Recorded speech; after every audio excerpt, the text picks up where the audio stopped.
कर्जत म्हणजे बारामतीचे युवराज. त्या बारामतीच्या युवराजांनी कुठला शोध लावला म्हणे याची सिल्वासाला कंपनी आहे. आता हाना माझ्या तोंडात, दाखवा तरी कंपनी कुठे आहे. अरे काय करावं गड्याव,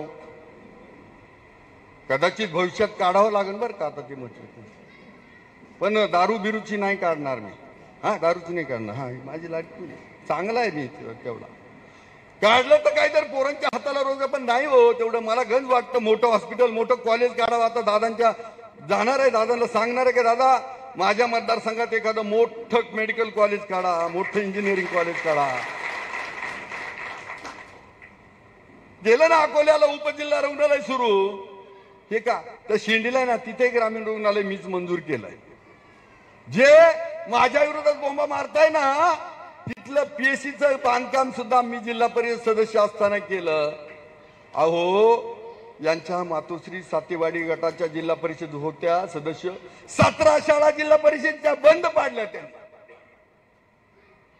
आज उद्योगपतींची सुपारी घेऊन यायला आले, तिथल्या पोरांचा रोजगार नाहीसा करणार आहे. त्यांचे हॉटेल उभं राहतील आणि ते सांगतात आम्ही काय करू, काहीतरी म्हणतात ना काय करायचं, कॅलिफोर्निया करू. खरं तर त्या गोव्याचे त्यांचे फोटो दाखवले ना तर तुम्ही दारात पण उभे नाही करणार त्या युवराजाला. त्याला वाटतंय डोळे झाकून सगळं चाललंय. माझ्यावरती बोलताना ना 10 वेळा विचार करा. अरे राजा हरिश्चंद्राच्या नगरीतला माणूस आहे, जसा बोलतो तसा वागतो मी. अरे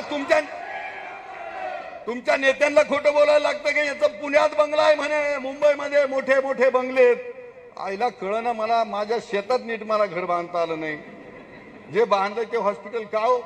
बरेच जण हेच आले म्हणतात अरे घरी तरी नीट पाय, आणि हे माझ्यावरती आरोप करताय. अरे यांनी अतिक्रमण करून धरणामध्ये हॉटेल बांधले, तिथं काय काय धंदे चालते ते सांगायला नका. यांनी आश्रय कुणाचा घेतला, आज ज्यांच्या विरोधात ते बोलतायत ना त्यांचाच आश्रय घेतला आणि खोटी नाटी लढाई दाखवताय.